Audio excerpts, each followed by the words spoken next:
کہ golf club جو ہے بہت سے نئے کھولے جائیں گے، اور ایک گولف کلب جب کھولا جاتا ہے تو کم سے کم 2.3 million letters of water per day چاہیے. کتنا؟ 2.3 ملین لیٹر پانی جو ہے ایک گولف کلب کے لیے چاہیے. اور اتنا پانی اگر ہے راجستھان میں تو 1 لاکھ کی آبادی کے تمام پانی کے ضروریات پورے ہو سکتے ہیں. یہ ہے قارونی زمانے کا، یہ ہے نیا نیو ایرا، نیو چیلنجز، نئے زمانے کے یہ چیلنجز جو ہمارے سامنے ہونا چاہیے. پوری دنیا کے لیے اگر 28 بلین ڈالر اگر موجود ہے، 28 بلین ڈالر اگر موجود ہے تو پوری دنیا میں تعلیم کا نظام مفت کیا جا سکتا ہے، پوری دنیا کو پینے کا اچھا پانی مل سکتا ہے، اور پوری دنیا کو پاک صاف ٹوائلٹ کا سسٹم ملتا ہے اگر 28 بلین ڈالر خرچ کریں. لیکن آپ کو معلوم ہونا چاہیے صرف عراق وار میں امریکہ نے 36 بلین ڈالر استعمال کیے. اور آپ کو سن کر تعجب ہوگا کہ امریکہ اور یورپ کی عورتیں جو کاسمیٹکس استعمال کرتی ہیں، جو آئس کریم کھاتے ہیں، وہ سالانہ 40 بلین ڈالر ہے. 28 بلین ڈالر سے ساری دنیا کے مسائل حل ہو سکتے ہیں. 40 بلین ڈالر کاسمیٹک اور پاؤڈر اور لپسٹک کے لیے وہاں کی خواتین استعمال کرتے ہیں. یہ ہے اس وقت دنیا کی صورتحال. اب ہم آخر میں آتے ہیں.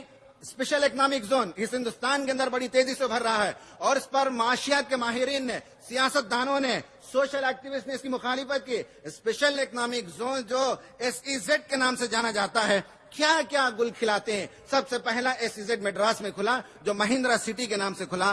1300 ایکڑ زمین کو اس نے قبضہ کیا، اور 1300 ایکڑ زمین کو جب اپنایا جاتا ہے تو وہاں کے ولیجز کو باہر کر دیا جاتا ہے، عام انسانوں کو ڈسپلیس کر دیا جاتا ہے، اور وہ لیا جاتا ہے. اچھے روڈ اور سڑکیں بچھاتے ہیں اور انڈسٹریز بناتے ہیں. مہندرا سٹی کے اندر 40 کمپنیاں ہیں، وہاں 32 کمپنیاں پائی جاتی ہیں. ایک ایک کمپنی کو 40 ایکڑ زمین چاہیے.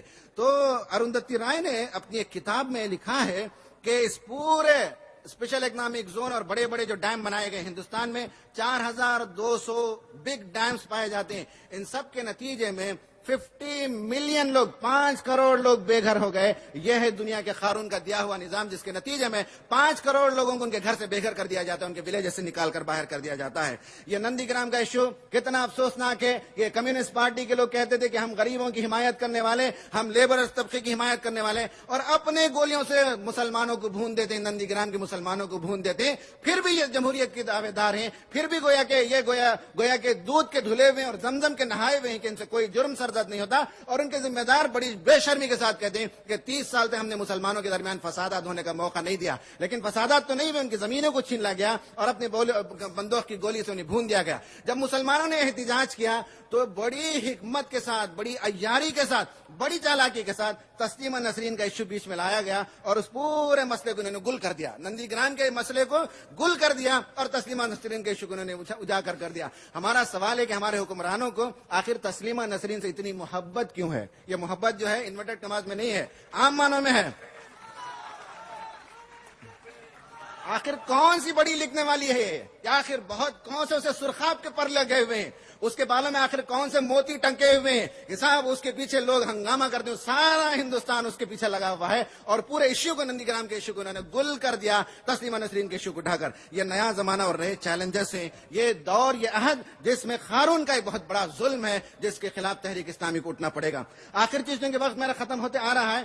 حامان کی طرف بھی تھوڑا سا ذکر کروں. حامان وہی ہمارے ایجوکیشنل سسٹم، وہی ہمارا نظام تعلیم، وہی ہمارے میڈیا، جس نے نوجوانوں کے اندر سیکس کا جذبہ بیدار کیا، جس نے نوجوانوں کو، عورتوں کو ننگا کیا، جس نے ان کی تہذیب کو، ان کے مذہب کو، ان کے کلچر کو، بڑوں کے احترام کو، بچوں سے شفقت کو، سارے انسانی اقدار کو، ہیومن ویلیوز کو اس حامان نے چھین لیا، اور اس کے لیے لاجک دیا کہ یہی سویلائزیشن ہے، یہی ڈیولپمنٹ ہے، یہی فری تھنکنگ ہے، یہی گویا کہ ٹو بی براڈ مائنڈڈ. دیکھیں براڈ مائنڈڈ ہمارے نوجوان بھی کبھی غلطی سے استعمال کرتے ہیں. براڈ مائنڈڈ کا مطلب وسیع ذہن نہیں ہے. براڈ مائنڈڈ کا مطلب یہ کہ جنس میں، سیکس کے معاملے میں اخلاق، کردار، مذہب، ان سب کو آڑ آنا نہیں چاہیے. بی براڈ مائنڈڈ، وسیع النظر ہو جائیے. تو یہ گویا کہ ہمارے حامان نے ہم کو سکھایا کہ سیکس کرنا بھی جائز ہے، اور ایڈز کے نام پر جو ہے یہاں سیکس ایجوکیشن کو جاری کیا جاتا ہے. آپ کو معلوم ہونا چاہیے کہ امریکہ کے اندر ایک نوجوان لڑکا یا لڑکی 30 برس کی عمر کو جب پہنچتے ہیں تو ایسے 30 برس کے نوجوان لڑکے اور لڑکی، ان میں سے 93%، 93% لوگ ایسے ہوتے ہیں جو پری میریٹل سیکس کے مرحلے سے گزر چکے ہوتے ہیں. ازدواجی جو وظیفہ ازدواج ہے اور وظیفہ زوجیت ہے، اس عمل سے وہ گزر چکے ہوتے ہیں. وہ گندا ناچ اور وہ برائی اس ملک کے اندر بھی ہمارا حامان جو ہے یہاں لانا چاہتا ہے، اور اس کا نام انہوں نے سیکس ایجوکیشن دیا ہے۔ تو اس طرح سے اب ہماری بات پائے تکمیل کو پہنچتی ہے اور ہم اپنے اختتام کی طرف آتے ہیں کہ یہ نیا زمانہ ہے جس میں ایک نیا فرعون پیدا ہوا ہے، جس میں ایک نیا قارون پیدا ہوا ہے، اور جس میں ایک نیا حامان ہے۔ ان تینوں کے خلاف اسلامی تحریک کا مشن نمبر ایک ہے کہ ہم جد و جہد کریں گے، ہم حق کی لڑائی لڑیں گے، اور ہم ظالم کا ہاتھ پکڑیں گے۔ نبی کریم صلی اللہ علیہ وسلم نے فرمایا کہ اپنے بھائی کی مدد کرو، خواہ وہ ظالم ہو کہ مظلوم ہو۔ صحابہ نے پوچھا کہ مظلوم کی مدد کرنا تو سمجھ میں آتا ہے، ظالم کی کیا مدد کی جائے؟ اللہ کے رسول صلی اللہ علیہ وسلم نے فرمایا کہ ظالم کا ہاتھ پکڑا جائے اور اسے ظلم سے روکا جائے۔ آج کے زمانے میں تحریک اسلامی کے بنیادی کاموں میں سے ایک طرف توحید، رسالت، آخرت کی دعوت کو پھیلانا اور یہاں کے لوگوں کے قلوب کو دستک دینا اور ان اسلام کی طرف دعوت دینا ہے، اور ساتھ ہی ساتھ یہاں کے مسائل سے آنکھ موچ کر یہاں کے مسائل اور یہاں کے پرابلمز کو سر پہ نظر کر کے ہم اس ملک کے اندر کوئی بڑا کارنامہ انجام نہیں دے سکتے۔ نمبر یہ کہ اس ملک کے اندر ہم کو جسٹس، ڈگنیٹی اور ہیپی لیونگ کی خاطر ایک موومنٹ چلانی پڑے گی، اور عام انسانوں کے لیے عدل ملے، مساوات ملے، عزت ملے، تقریب ملے، 2 وقت کی روٹی ملے، ان کے بچوں کو جو تعلیم ملے اور ان کے مسائل حل ہوں، اس کے لیے ایک بہت بڑی مہم چھیڑنے کی ضرورت ہے۔ اور اس مہم کے لیے علمی سطح پر ایسائیوں کے نوجوانوں کو تیار ہونا پڑے گا۔ صرف تقریروں سے، صرف نعروں سے، صرف وعظ سے کام نہیں چلے گا۔ علمی سطح پر آپ کو اس زمانے کے دجال، اس زمانے کے فرعون اور قارون اور حامان کا جائزہ لینا اور علمی سطح سے ان کا پوسٹ مارٹم کرنا اور دنیا کے سامنے ایکسیپٹیبل فارم میں، دنیا جو زبان جانتی ہے اس زبان میں ان کے سامنے پیش کرنا، اس کام کے لیے ایسائیوں کے نوجوانوں کو تیار ہونا پڑے گا۔ کیا آپ لوگ اس کے لیے تیار ہیں کہ علمی کام کریں گے؟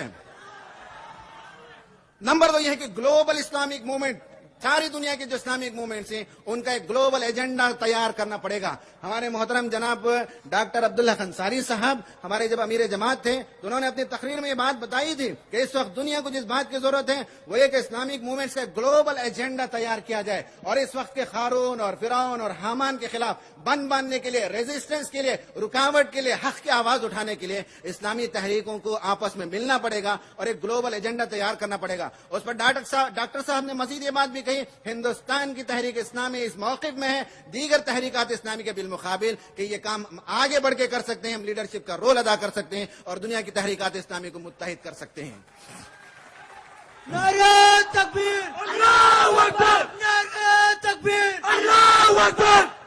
پھر یہ بات یہ کہ جسٹس کے لیے، ڈگنیٹی کے لیے، ان سب کے کام کرنے کے لیے، ہیپی لیونگ کے لیے اس ملک میں اور لوگ بھی کام کرتے ہیں، سوشلسٹ بھی ہیں، نیو سوشلسٹ بھی ہیں اور ہیومنسٹ بھی ہیں۔ ٹھیک ہے، ان کے عقائد سے بھی اختلاف ہو سکتا ہے، لیکن انسانی مسائل کو حل کرنے کے لیے ان کے ساتھ اشتراک اور تعاون کی راہیں نکالنی چاہیے، اور مل جل کر اس ملک کے اندر جو کچھ ظلم ہوتا ہے عام انسانیت کی سطح کو بلند کرنے کے لیے، ان کی زندگی کے اندر خوشگواری لانے کے لیے، اس لیے کہ اسلام جو ہے انسانوں کی دنیا کو بھی بہتر بناتا ہے اور آخرت کو بھی بہتر بناتا ہے، تو اس طرح کی تنظیموں اور اس طرح کی پرسنالٹیز کے ساتھ اشتراک و تعاون بھی کرنا چاہیے۔ پھر اس کے بعد امت کی سیاسی وحدت ایک بڑا پیچیدہ کام ہے، ایک بڑا مشکل کام ہے۔ ڈاکٹر حسن ترابی صاحب نے ایک مرتبہ کہا، جب ہم گئے تھے وہاں ملاقات ہوئی تو انہوں نے کہا کہ دیکھیں امریکہ مفاد پرست ہے، اسے اپنی بزنس، اپنی تجارت زیادہ محبوب ہے۔ اگر دنیا کے 3 اسلامی ممالک بھی متحد ہو جاتے ہیں تو امریکہ اپنا رویہ بدل سکتا ہے، لیکن میری مجبوری یہ ہے کہ دنیا کے 3 ممالک بھی ساتھ نہیں آ سکے۔ یہ کام آئندہ آپ میں سے کچھ ایسے بڑے بڑے بیوروکریٹ پیدا ہونے چاہیے، آپ میں سے کچھ ایسے انٹلیکچوئلز پیدا ہونے چاہیے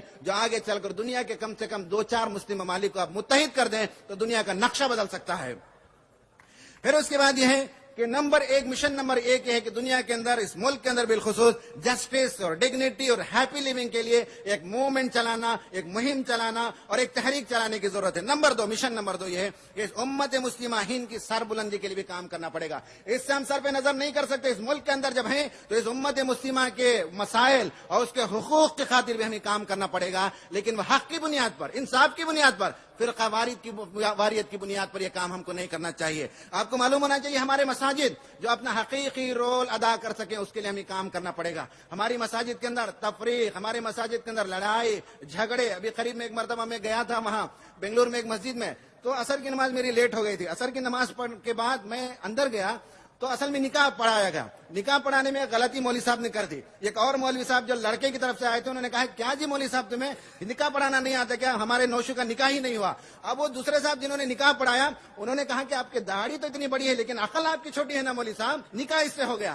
چھوٹی بات پر مجمع کے درمیان زبردست لڑائی ہو گئی. ہم یہ چاہتے ہیں امت مسلمہ کے اندر مساجد اپنا صحیح کردار ادا کرنے کے لیے ہم کو ایک رول پلے کرنا پڑے گا. مدارس جن کے درمیان میں سے جو پیدا ہوتے ہیں بڑے بڑے علماء جیسے ہمارے درمیان اس وقت موجود ہیں, ان کے علاوہ جو نئی نسل ہے جو چھوٹی نسل ہے ان کو بھی آگے بڑھانے کے لیے آپ کو بھی ایک رول پلے کرنا پڑے گا. آپ ان سے قرآن سیکھیے, حدیث سیکھیے, عربی سیکھیے, فقہ سیکھیے. آپ ان کو سائنس بتائیے, کمپیوٹر بتائیے, انگلش بتائیے, اور دونوں مل جل کر اس امت کی صورتحال کو بدلنے کی کوشش کریں. ہمارے مساجد کا بھی صحیح کردار ہو, ہمارے مدارس بھی صحیح رول پلے کرنے کے قابل ہوں. سچر کمیٹی نے ہمارے سامنے ایک آئینہ رکھا, ہماری صورتحال کو بتایا, اور سچر کمیٹی کی سفارشات کی خاطر صرف تقریر اور جلسے سے نہیں ایک پوری مہم چلانے کی ضرورت ہے جس کے نتیجے میں مسلمانوں کو جو حقوق جو مراعات ملنی چاہیے حق کی بنیاد پر, انصاف کی بنیاد پر, اس ملک کے ہم حقیقی شہری ہیں اور اس ملک کے ہم ایکول سٹیزن ہیں, تو ہمیں جو کچھ ملنا چاہیے اس کے لیے مہم چلانے کی ضرورت ہے. اور پھر جو ہے اس وقت تہلکہ نے جو تہلکہ مچایا ہے اس کے خلاف بھی آواز اٹھانا. جو کچھ ظلم کیا ہے جن لوگوں نے گجرات کے اندر, ان درندوں کو سزا دی جائے, ان درندوں کو پکڑا جائے اور ان کے خلاف قانونی کارروائی کی جائے. اسی طرح اس بامبے کے اندر